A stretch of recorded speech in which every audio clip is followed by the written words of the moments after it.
Hello, welcome, or welcome back. I'm Stephen. It's been a while, hasn't it? I didn't mean it to be this long, but life got in the way. I've had a really rough January. My mental health has not been good, both in terms of depression and also anxiety added into the mix. I've had to have a lot of time off work in January, and not only have I not been able to work during January, most of January, but I've also not felt like doing any of the fun things in life, which obviously includes making these videos. So I just like to say thank you for any of you who've been patiently waiting, bearing with me. I hope your patience will be rewarded as we get the show up and running again. The mental health stuff, I will do a proper video on that at some point, because there's been a lot going on and it deserves a video all of itself. But one thing I will say is, at the moment, one of the things I'm doing to help myself is an online CBT, that's Cognitive Behavioural Therapy course, which is to help me think about things in a different way. And this week, it's a little bit of homework. I mean, I'm doing it all at home, but every now and again they give you little projects to do. And this week's was to try to do something that you would normally find pleasurable, but you haven't been doing. So I thought, well, okay, let's do a video, get back into it that way.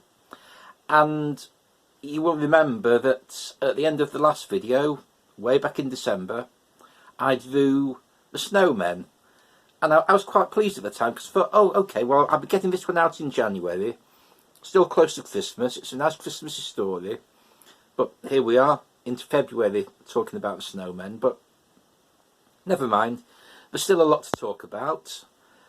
I've moved my operations for this, making these videos, into the bedroom. It's a change of scene. I hope it works out okay. It's just easy to arrange things. I've got a little shelf to put the TARDIS and the Doctor on. Here's some of my Doctor Who CDs. And the only drawback might be that this is actually my bedroom is at the front of the house. So every now and again you might hear people passing by, chatting, or traffic going by, but it is what it is. I can't edit that out or take breaks because of it. I mean, it's just life.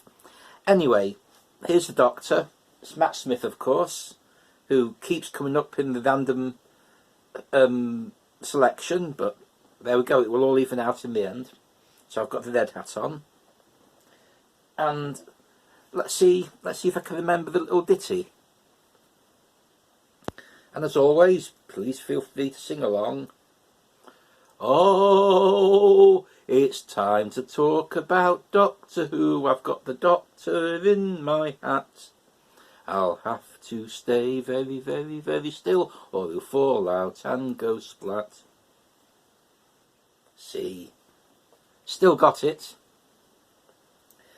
Now, I'm working totally without notes today, which is a bit of a gamble, but when I was in the other room, I used to actually have the notes pasted up on the wall in front of me, but the wall over there, so it's a little bit too far away, unless I put it in big writing. But anyway, I only watched the Snowmen last night, so hopefully it's still fresh in my memory what I actually want to discuss with you.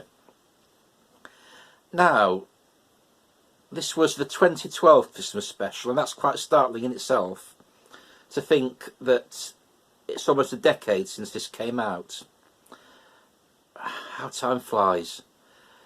Anyway, I have, in the past, I have said there are one or two aspects of the Matt Smith era that I'm not totally on board with, but I think all of the Christmas specials from his era are absolutely spot on, wonderful. I like them all, even the that Narnia type one, which a lot of people don't like. I like that. But anyway, the Snowmen. it's very atmospheric piece. We join it at a time in the Doctor's life where he's been alone for a while. It's not specified how long, but he's basically retreated into himself, and he's just living up in the clouds, if you like, above Victorian London. I think it's 1892. I think that's right. So I'm not sure how long he's been there, but he's not intervening in anything. He's not helping anyone. He's just living his sort of quiet life. And after the departure of Amy and Rory, which he's obviously gutted about how that came about. And speaking of how things came about, I mean, this story is it's both a prequel and a sequel.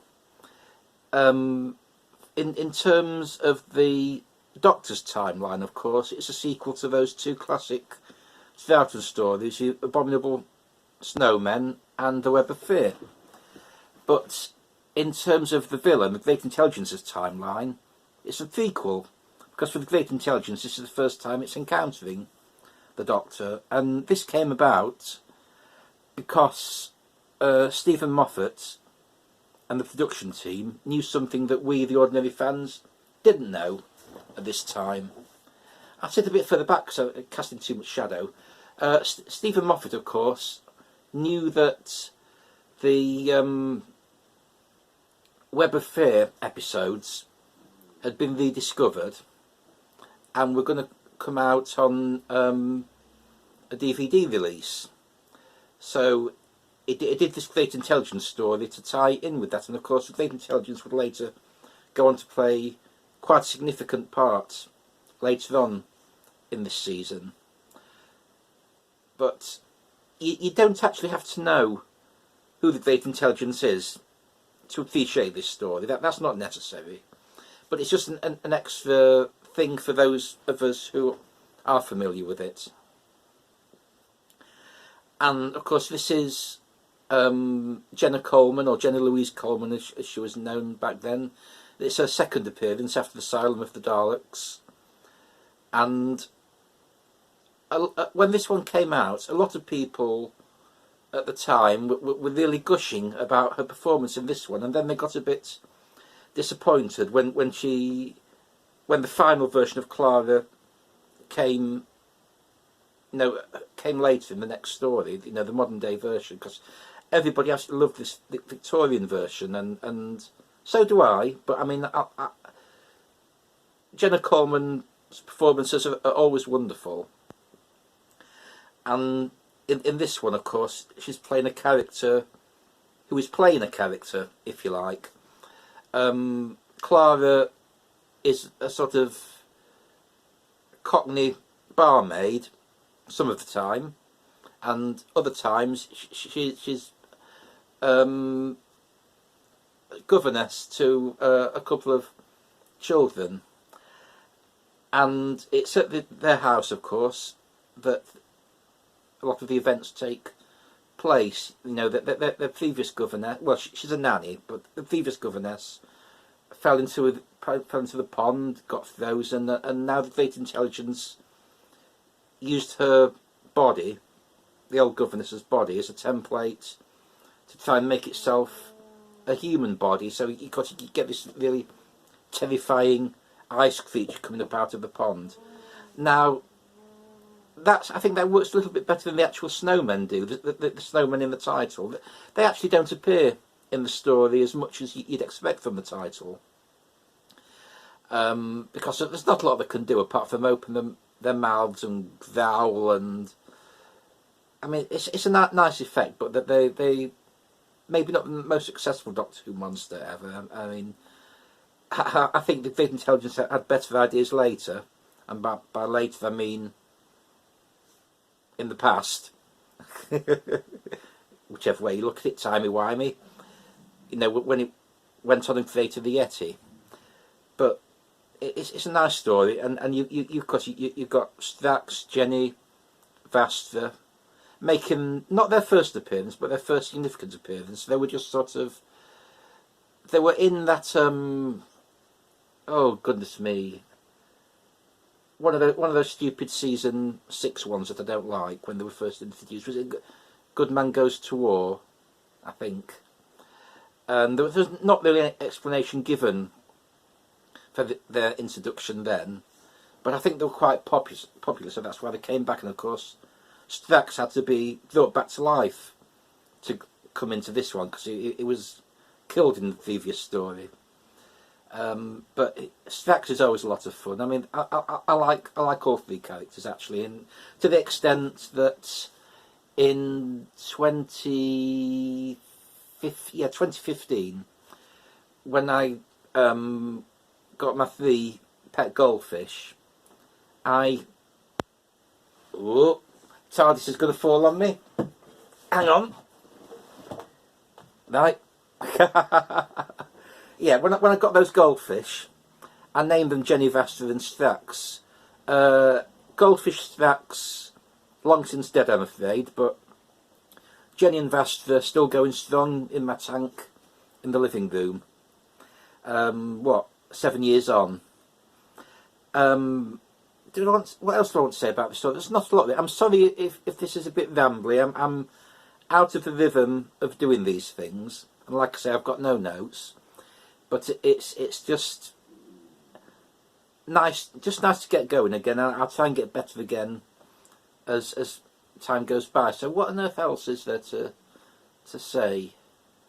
Not a lot really. Oh, except that it ends with a teaser for the upcoming second half of the season, where we see our Clara for the first time, stood by the gravestone of the Clara who was in this story. And of course the Doctor is intrigued, and his interest is piqued so much that he wants to get back into his adventuring again. He's excited about something, which is a joy to see. And then of course this leads on into season 7B, the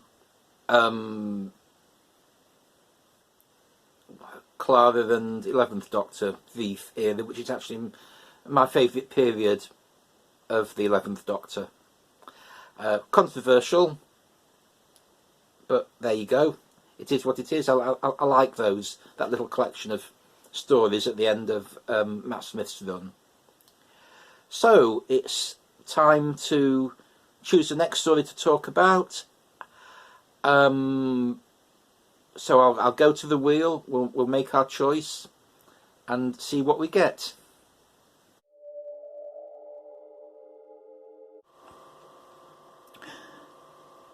So here we are once again with the random number wheel. That's currently 279 stories eligible on the wheel.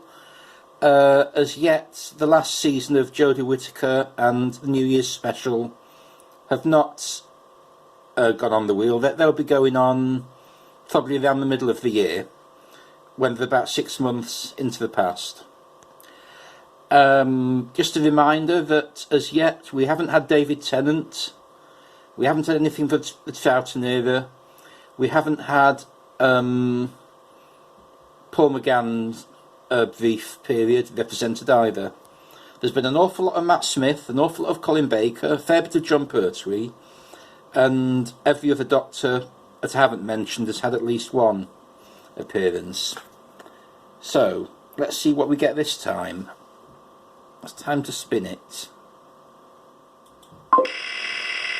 There we go. We've not heard that noise in a while. This is always the exciting bit.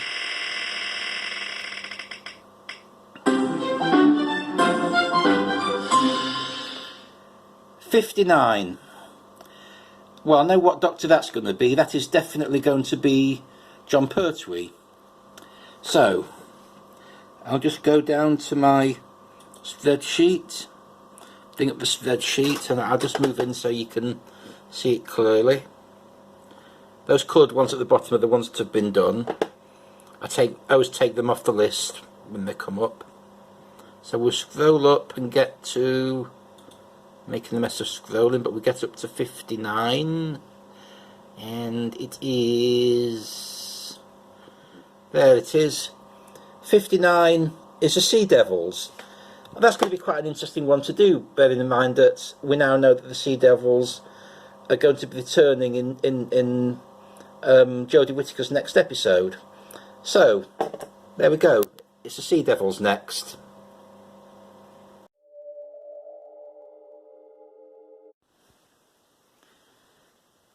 So, thank you for watching.